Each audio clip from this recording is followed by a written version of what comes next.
Hey, I've been watching a lot of Jet lately, and of course, the Moto Academy. I currently ride a KTM 125, and obviously the pros ride four stroke, but I was wondering what are the differences in riding a two stroke and four stroke? I'm trying to ride really technically correct, but I feel like I have to be wide open on the 125 and not really worry about technique. It's from the Netherlands. Great Mm. question from the Netherlands, I feel like JD. you see a lot more 125 two strokes overseas than you do here in the States. Like, Yeah, maybe that's because they have a roadmap to race a professional, right? Is yeah, ZMX considered pro, yeah, yeah, basically, for or it is sure. pro? Yeah. And those are all two strokes, right? Hmm.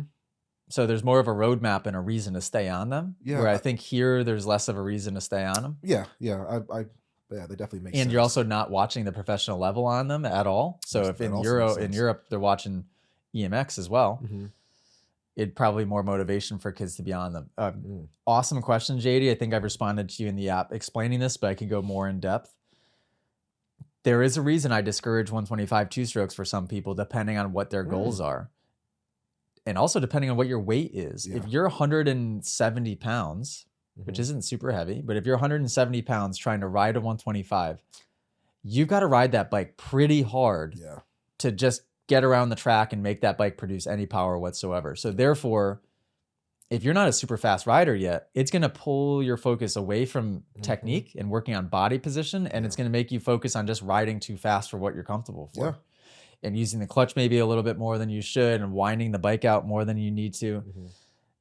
I would say that's a negative in that sense. Mm. So if you're Yeah. somebody that's trying to strictly focus on body position, I would say four stroke all day long, unless you're super, super light on a Mm. 125, or maybe you could get a 250 two stroke. That's a Hmm. different story. Or maybe even a 150 Yeah. two stroke is Yeah. fast enough sometimes, depending on your weight.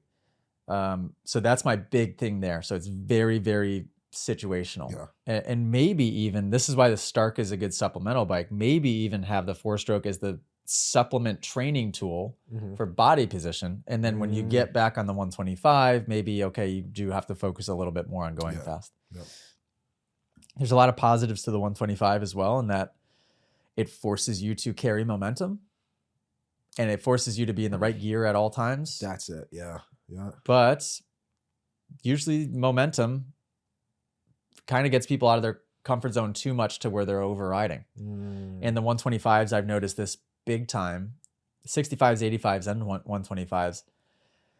It teaches a lot of people how to become clutch abusers, and they don't learn how to use the clutch correctly. Yeah.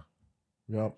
They think that people tell them to just ride the crap out of To that get clutch to keep it power going. yeah. And that's not really how you should ride it. You Yeah. really shouldn't touch that clutch until you're 60% of the way through the turn, kind of Yeah. just feathering it on the way out. Hmm. Where kids just kind of come in right from the beginning and yeah, all the way through. Yeah. Yeah. Hopefully that helps. If you guys enjoyed that podcast clip, you can listen to full episodes on Apple Music and Spotify. And make sure, if you haven't already, join our community inside of the Moto Academy app. Go to themotoacademy.com today. I'll see you guys inside the community.